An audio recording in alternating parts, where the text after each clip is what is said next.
All right, 97.7 Outlaw Radio FM listeners, you already know what time it is. We're back, we're live on the air in full effect, and we actually have the one and only, an individual I had the opportunity to grow a good friendship with the past year. We like to welcome back young Invent on the radio station Airwaves, Oh, man. what up, DJ Immortal? What up, peoples? I gotta What say, man, up, radio? I hope everything is going good on your end, man. You know, this past year and a half, that pandemic's been kicking our ass pretty hard. Man, it has been, man. Everything's been going pretty good. I mean, I'm pretty sure you see. I've been doing a lot of moving, especially once they start freeing up a lot of stuff for us to actually be able to move. So yeah, man. And I gotta ask one thing, man, because like I do know, like I don't want to make this whole interview about that COVID crap, but I just gotta ask, man, like out there, are they pushing the vaccine on you guys as well? Like down here, we have vaccine passports, so we can't even go into restaurants or anything, man, unless we actually have proof of both vaccinations. Yeah, they have that out here in a lot of states, including in the state that I'm in, which is California. I mean, I think it's crazy, man. Like, it's just crazy to me because it's just like, I mean, it went from us being able to choose whatever we wanted to do to now it's like pretty much like, oh no, like I need that. Like, you gotta have it. It's starting to sound like Nazi Germany, man. It's crazy. Yeah, man, it really makes you think what the heck is in that, man, because at the end of the day, people still get COVID with it, so it's kind of like, what's the point? Well, I definitely 100% agree with you. I mean, I'm pretty sure, like you follow me. Like I pretty much been everywhere, and I still haven't gotten it. God forbid I do. Knock on wood. But it's like all of my friends who got the shot, who got the vaccine, like they ended up in the hospital. They were like sicker than like all of the friends I know who didn't get it. But I mean, like I say, to each his own. But it's starting to become where anti-vaxxers versus the vaxxers, and we shouldn't be arguing over stuff like that, man. We need to find out how, as a human race, we can defeat this altogether. And also, man, I want to take you back to the year 2013, because just because you were on here before, it doesn't mean I didn't get together some new dope questions, man. But you already know, man, I like to do my digging, man. But on August 20th of 2013, you were actually a part of the album Hollywood Hot Wheels EP. I was wondering, how did that opportunity arise for you? And of course, what was it like working with those two other individuals so early on in your career? Man, it was dope, honestly, bro. 'Cause it was at the time they were well, they still are. They're into house music, and I was with my brother Brandon, and they contacted Brandon because they liked my voice over Mucho Fuego, and they were just like, "Hey, man, how can we add your brother onto this house music, this dubstep?" So it's just like the fact that I'm able to intertwine with other genres is always a blessing, man. So. And I gotta say as well, man, like I actually didn't even know about that project, man, until I actually came across it while doing my research, and I listened to it, man, and I really loved the sound that you actually brought to that house music, man. Do you think like that's a genre that you might actually dip your toe into? I got so much, like it's funny because I be seeing these memes that unreleased music means. I got so much stuff where I'm actually over house music. I mean, house beats, dubstep beats, goth tracks, like rock and roll tracks. So I have a lot of stuff. So I mean, I like to intertwine and everything. So I mean, yeah, you'll definitely be hearing something, a lot of new stuff next year.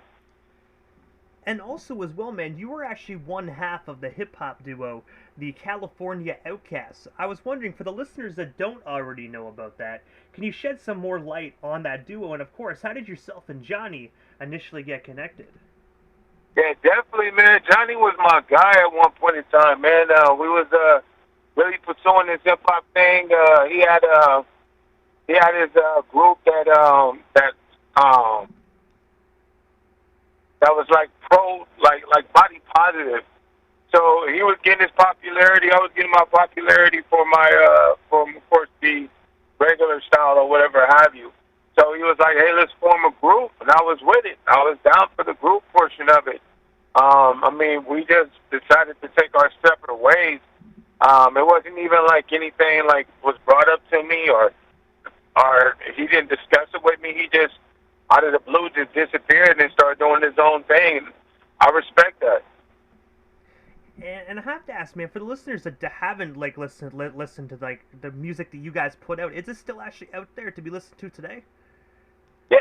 Everything is still out there. I try to keep as much of my music out there as possible. So like California Outcast, that's on there. You can look that up and it'll show up.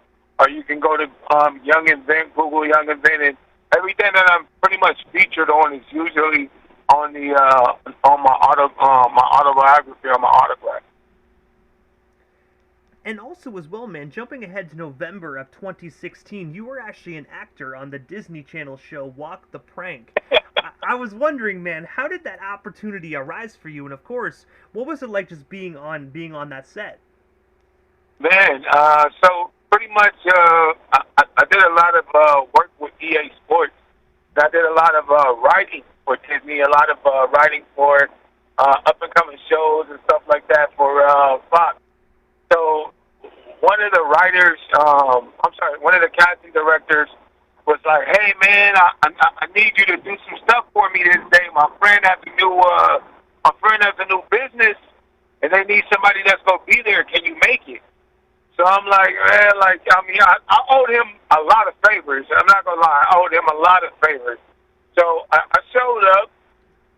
They were like, "Hey, I need you to tell that kid to stop talking or whatever." Like, that kid talking to the mannequin. And I'm like, "Oh, okay, like that sounds weird, but whatever." So you see me talking to the kid or interacting with the child or whatever. They take me to the back. He's like, "Man," he's like, "I really need you to get that kid under control because I have customers."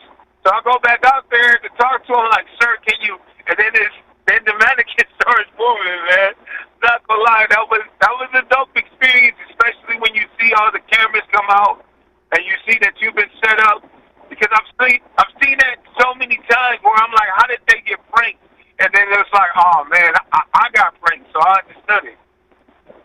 And I have to ask, man, did you have like any idea, like maybe the slightest doubt, being like, "Yo, something's confabulated here, man"? Like, you know what I mean? Like, did you ever have that vibe where like, "Yo, something just isn't right"? I did. So now, I mean, as far as the situation, thinking I was being set up or something, not at all. I thought it was like a kid that had disability issues. Like that's honestly how well he was acting. So I just figured it was a kid that had disability issues or whatever have you. Like I wasn't thinking about, oh, maybe it's a prank or me getting set up or Ashton Kutcher is about to pop up out of nowhere. And I have to say, man, like I always personally, me, when I watched those shows, I always sat back and was like, you know what, man, this is fake. This is clearly acting, but at least with that Disney show, we all know now that was 110% real reactions. Oh, that definitely was 110% real reaction. I'm glad I caught myself, because when she did that, I don't know if you saw that I jerked back, like I was about to hit her. Like, oh, hold on. But nah, it was genuine, man. It was definitely genuine. It was a good experience to have.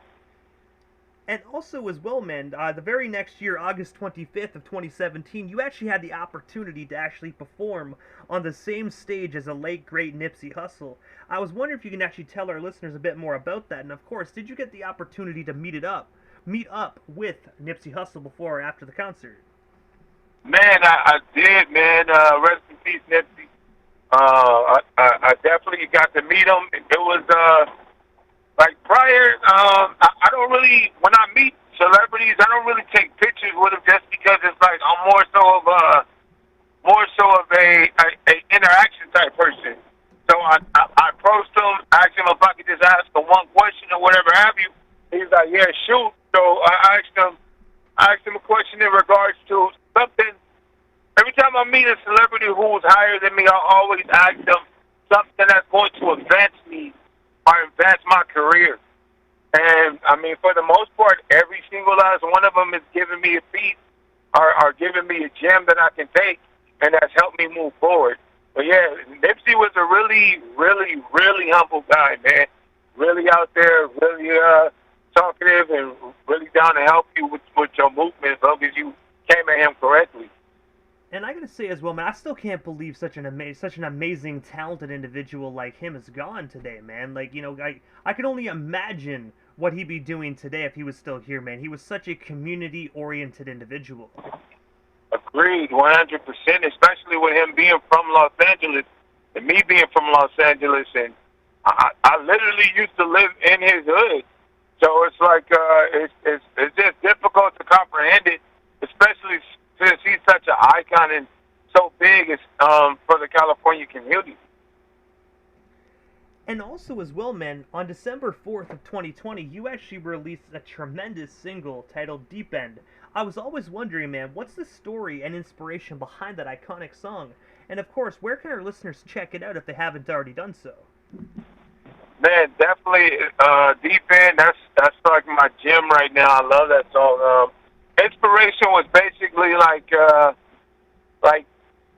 how, I guess you could say metaphorically, like experiencing a perfect woman and then really realizing that she's not perfect and finding out who she truly is. So it's like you're going through the emotions of her being like everything that you want. You know, usually when you meet somebody at the beginning of a relationship, you meet their representative. You don't necessarily meet them. So it's just more so of that, like the experiences of being with different women or whatever have you that I've met in my life, and I'm like, dang, she's perfect. I don't see how this is not gonna work. And then you realize like it was all a dream. And I gotta say as well, I actually have that song lined up in rotation coming up right after this broadcast to just to let our listeners hear what you can bring to the table if they haven't already heard this song, because I gotta say it definitely is one of my absolute favorites that you actually put out. I appreciate it, Buzz. Honestly, I definitely 100% appreciate it.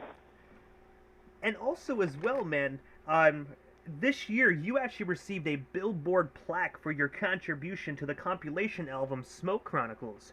I was wondering, how did you actually land your music on that compilation? And of course, how does it feel to know you are a Billboard charting artist? Man, it's crazy, man. My PR, shouts out to Jules Jerome, my PR contacted me, asked me if I wanted to, like, what song did I have, because they were doing this compilation. The compilation was going to be major. It's a lot of big names on it. I'm up and coming. So they put me on. They liked my song. They threw it on there.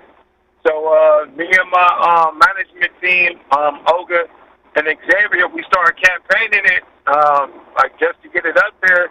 Just like you said, it hit number 18 on the charts. It's just crazy, and it's a blessing to be able to have a plaque and have something that's solidified, and can't nobody tell you you're not a part of something great or something big. And just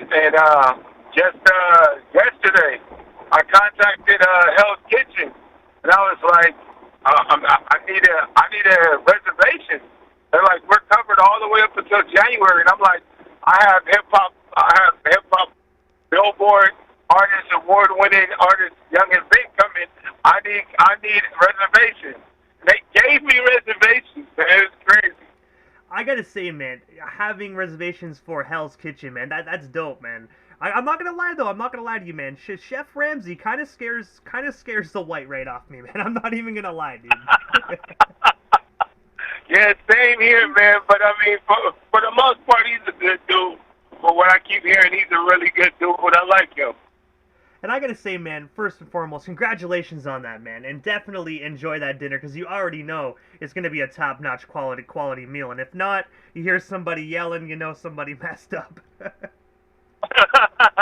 fact. I definitely appreciate that, Immortal. I definitely appreciate that, and that's definitely what I'm going to hear. And also as well, man, just actually last month, August, I guess it is October 1st now, you actually performed at the rooftop party in Honolulu, Hawaii, alongside Diverse Official. I was wondering, how did yourself and Diverse get connected? And of course, what was it like performing in Honolulu and getting back on stage since this terrible, pathetic pandemic? Man, it's lovely, man, to see people still come out, still support you, and still want to be there and see you live. So I mean, me and Diverse, we used to have the same manager back in the days, and then it was like just me and him stuck it out or whatever with each other. We talked. I was traveling. He was like, "Man, let me join the team." He joined the team. Ever since then, I've been my lieutenant, my right hand. So, Diverse Official got a lot of stuff going, man. He's really pushing. He's really getting out there. He just got booked for the Aloha Festival in January, so we're excited about going there. And I'm just happy and blessed to be in the presence of all of the greats that I'm around.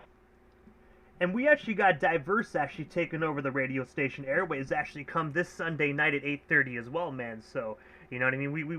You already know we definitely got to show your team some love. Yeah, I appreciate it, man. I'm 100% going to be tuned in. That is 100% a promise. I'm going to be even more tuned in because I still listen to Outlaw. Don't get me wrong. You know, just because I'm in Cali don't mean I ain't listening to hear what Canada got going. Hey, man, and I appreciate that, man. Because, like, I noticed, man, that you've been one of the hugest supporters of our radio station, man. And I got to say, first and foremost, man, thank you for that, dude. Because, you know, a lot of individuals I interview, of course, you don't make friends with them or, you know, they kind of come and go type thing, man. But you've been that one individual that's been showing me love all this time, man. So I appreciate that, man. It's individuals like yourself that make me keep doing what I'm doing. No problem, Russ. I appreciate you too. It's a team movement. That's how you get to the next level. When everybody support each other, it's gonna always come full circle. But I have to ask you, man, what is next for yourself, young Invent, man? Because I do notice, like I said, we have each other on Facebook, man. I see you traveling the world, man. You know, being the megastar you are. But what's next for you? Is there anything we missed? Anything else you still want to talk about or promote? But we still got you here live on the radio station airwaves this evening. Yeah, I have a few. I got a few new songs just coming out. Me and my boy Markel Rice, we about to drop this West Coast banger, Automatic. That's coming out on October 23rd, which is my niece Kay's birthday. Uncle loves you. So we got that coming out, man. And then after that, I'm dropping the new song that I got with Garciano Major from Dublin. We're dropping the song called Where My Girl's At.